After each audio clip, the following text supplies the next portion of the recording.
Hi students, कैसे हो आप। उम्मीद करता हूँ कि आप अच्छे होंगे।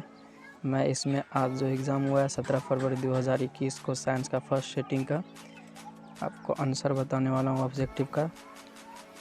तो चलिए वीडियो को स्टार्ट करते हैं। पहला क्वेश्चन है, निम्नलिखित में कौन पादप हार्मोन नहीं है। तो इनमें ऑप्शन सही हो जाएगा ऑक्सीटोसिन, जो कि पादप हार्मोन नहीं है।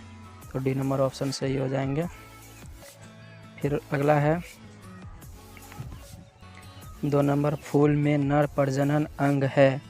फूल में नर प्रजनन अंग पुंकेसर होता है। तो ऑप्शन नंबर ए यहाँ पर सही हो जाएंगे, ये option number A.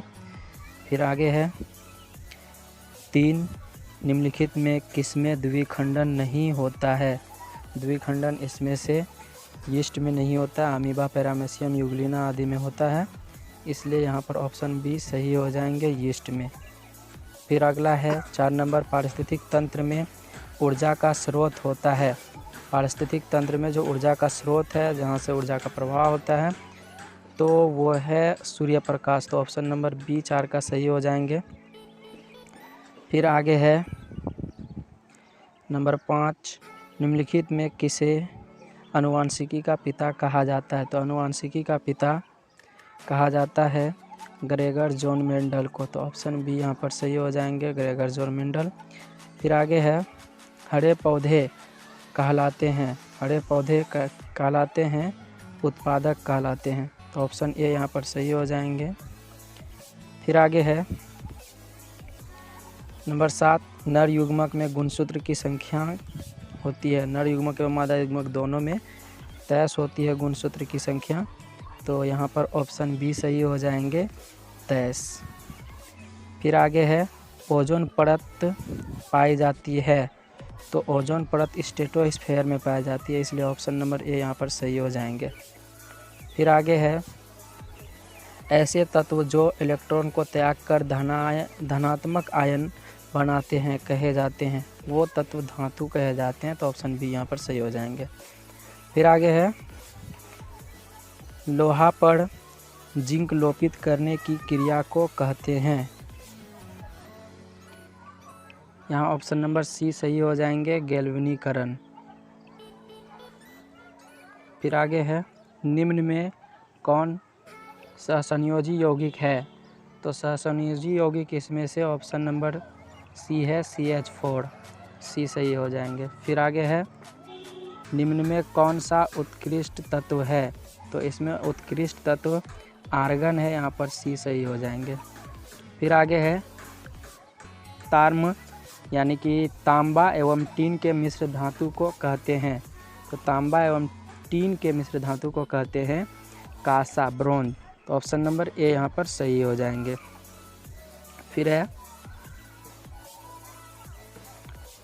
15, plaster of Paris का रासायनिक सूत्र है। प्लास्टर ऑफ पेरिस का रासायनिक सूत्र होता है CaSO4 × 12H2O। तो ऑप्शन बी यहाँ पर सही हो जाएंगे। फिर आगे है 16 नंबर में अम्ल और क्षार आपस में अभिक्रिया कर बनाते हैं। अम्ल और क्षार आपस में अभिक्रिया करके लवण और जल बनाते हैं। तो यहाँ लवण ऑप्शन में दिया हुआ, ऑप्शन नंबर सी यहाँ पर सही हो जाएंगे।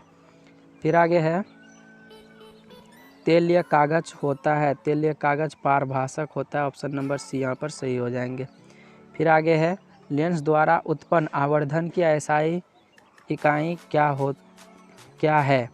तो आवर्धन का एसआई इकाई होता नहीं है, इसलिए यहाँ पर मात्रक विहीन हो जाएंगे, ऑप्शन डी यहाँ पर सही हो जाएंगे।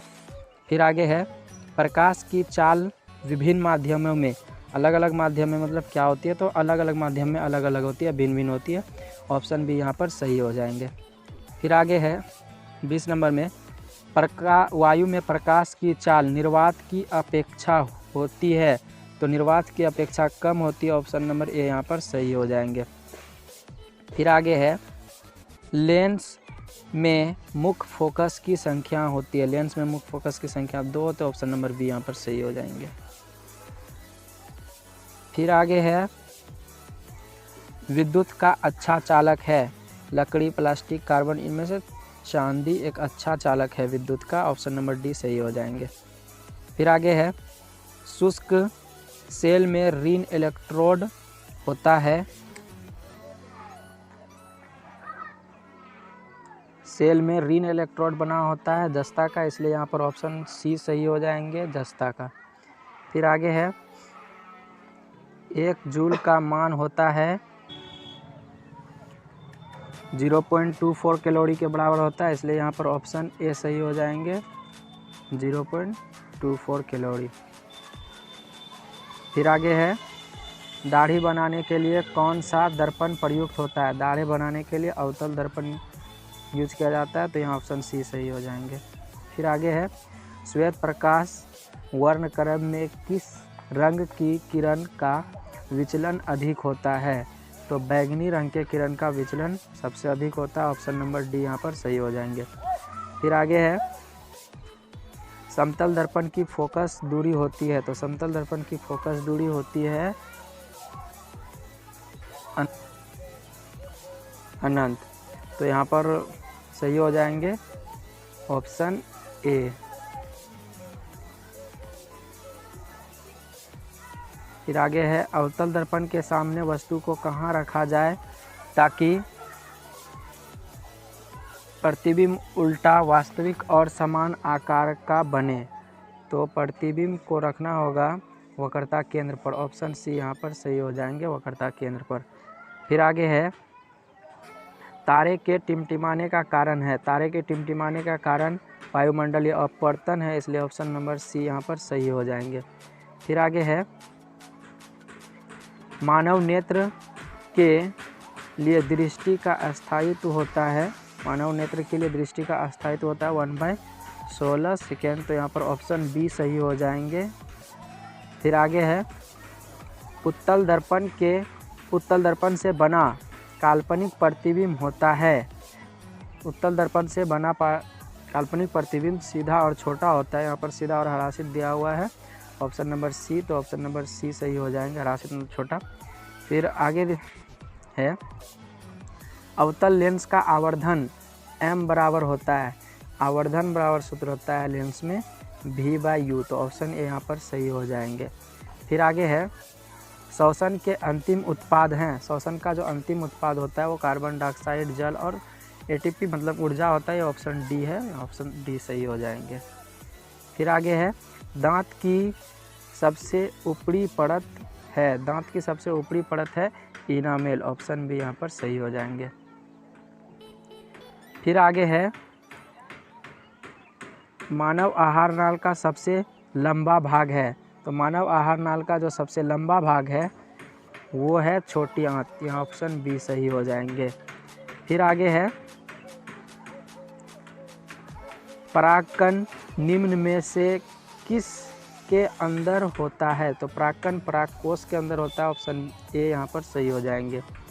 फिर आगे है चालनी नलिकाएं पाई जाती है, चालनी नलिकाएं फ्लोएम में पाई जाती है, ऑप्शन नंबर सी यहाँ पर सही हो जाएंगे। फिर आगे है आरबीसी की जीवन अवधि होती है, तो आरबीसी की जीवन अवधि होती है 120 दिन, तो यहाँ पर ऑप्शन ए सही हो जाएंगे, 120 दिन। फिर आगे है मानव शरीर की सबसे लंबी कोशिका है, मानव शरीर की सबसे लंबी कोशिका है न्यूरॉन, तो ऑप्शन सी यहाँ पर सही हो जाएंगे। फिर आगे है अंडाणु निषेचित होता है, अंडाणु निषेचित होता है फैलोपियन नलिका में, तो ऑप्शन डी यहाँ पर सही हो जाएंगे, फैलोपियन नलिका। तो स्टूडेंट्स इस वीडियो में 40 क्वेश्चन ही, फिर अगले वीडियो में 40 क्वेश्चन देखिए।